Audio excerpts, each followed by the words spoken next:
तो एक ऐसी खबर निकलकर सामने आई है जिससे पूरी दुनिया को चौंका दिया है। तो आप अपने स्क्रीन पर देखिए, ये जो आप तस्वीर देख रहे हैं, इसे रूस तो छोड़िए, पूरी दुनिया को टेंशन में ला दिया है। और लिटरली व्लादिमीर पुतिन के पसीने छूट रहे हैं। और ऐसा होना भी चाहिए, क्योंकि ये फोटो है रूस के कुर्स्क न्यूक्लियर पावर प्लांट की, और इस फोटो को पोस्ट किया है यूक्रेन की सेना ने। रूस ने यह बताया है कि यूक्रेन की सेना हमारे न्यूक्लियर पावर प्लांट को टारगेट कर रही है। और आगे रूस ने यह भी यूक्रेन की सेना पर आरोप लगाए हैं कि यूक्रेन की सेना इस पावर प्लांट पर अटैक करना चाहती है, ताकि जिससे रेडिएशन इससे लीक हो जाए और पूरे रूस के राज्यों में फैल जाए और रूस का एक बहुत बड़ा इलाका पूरी तरीके से बर्बाद हो जाए। ऐसा रूस ने यूक्रेन पर आरोप लगाया है। देखिए, यूक्रेन का क्या इरादा है। यूक्रेन फिलहाल इस पावर प्लांट के आसपास के इलाकों में ना ही स्ट्राइक कर रहा है, क्योंकि यूक्रेन के मन में कहीं ना कहीं यह इरादा है कि जो रूस का पावर प्लांट है उसको कब्जे में लिया जाए। इसका कारण भी मैं आपको बताता हूं। दरअसल आपने पिछले 2.5 सालों में एक नाम खूब सुना होगा, यूक्रेन के जपिया न्यूक्लियर पावर प्लांट का। बार बार खबरें आती है कि रूस इस पर हमला करना चाहता है।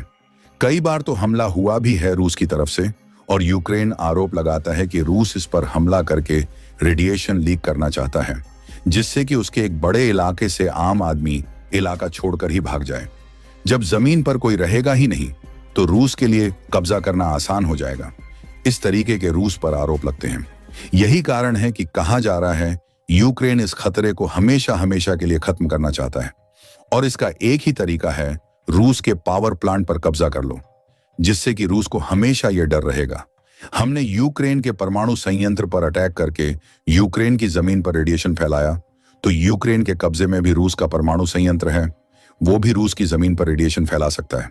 ये एक पूरी तरीके से डिटेंस क्रिएट करने की कोशिश हो सकती है लेकिन रूस इस खतरे को जेन्युइनली फील कर रहा है फिलहाल, और इसीलिए उसने अब यूक्रेन के सैनिकों पर, खासकर कि वह सैनिक जो कि रूस में घुस आए हैं और कुर्स्क राज्य में बहुत सारी जमीन कब्जा ली है रूस की, उन पर हवाई हमले तेज कर दिए हैं। और रूस पर आप देखिए, बताया जा रहा है कि सैकड़ों यूक्रेन सैनिक पिछले 24 घंटों में मारे भी जा चुके हैं। यकीन मानिए, पहली बार ऐसा लग रहा है कि रूस के हमले यूक्रेन के खिलाफ इफेक्टिव साबित हो रहे हैं, क्योंकि पिछले 1.5 हफ्तों से जब से यूक्रेन ने रूस की जमीन बचाने का अभियान शुरू किया है, उनकी रफ्तार जमीन को बचाने की बिल्कुल भी कम नहीं हो रही थी। लेकिन पिछले 24 घंटों में इस पर असर पड़ा है, क्योंकि इस पूरे अभियान में पहली बार यूक्रेन की सेना को इतना भयंकर नुकसान हुआ है कि एक बार को उनका ऑपरेशन ये ढीला पड़ चुका है। और फिर फिलहाल उनकी पूरी कोशिश है रूसी हमलों से बचने की, ना कि जमीन कब्जाने की। ये रूस के लिए एक बड़ी जीत है।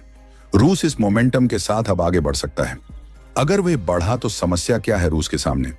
हथियारों की कमी, खास करके जो छोटे रॉकेट मिसाइलें और ड्रोन हैं, इसकी कमी है रूसी सेना को। इसीलिए यह लोग उत्तर कोरिया और ईरान के जो बहुत ही घटिया और सस्ती क्वालिटी के ड्रोन और मिसाइलें हैं, उन्हें ले रहे हैं, और उनके भरोसे ही इस समय यह यूक्रेन की सेना को रोकने में लगे हुए हैं। जी हां, अब से 2.5 साल पहले किसने सोचा था रूस, जो कि दुनिया की दूसरी सबसे बड़ी मिलिट्री पावर है, वो यूक्रेन जैसे एक छोटे से देश को हराने के लिए तो छोड़िए, रोकने के लिए ही उत्तर कोरिया, ईरान इन देशों की मदद लेगा, इनके हथियारों से युद्ध लड़ेगा। लेकिन आज 2.5 सालों के बाद युद्ध में यह चीजें हकीकत बन चुकी हैं। रूस सच में इतना ज्यादा पिछड़ रहा है कि ईरान और उत्तर कोरिया के हथियारों से काम चला रहा है। लेकिन फिलहाल जो भी हो, आने वाले कुछ दिन इस युद्ध में निर्णायक होंगे। देखने वाली बात होगी कि सबसे पहले पीछे कौन हटेगा, कौन इस युद्ध से हार मानेगा। आप हमें कमेंट बॉक्स में जरूर बताएं। वीडियो पसंद आई है तो लाइक करें, और चैनल पर नए हो तो चैनल को सब्सक्राइब जरूर करें। हम आपसे मिलते हैं इसी तरह की इंफॉर्मेटिव वीडियो में। जय हिंद, जय भारत।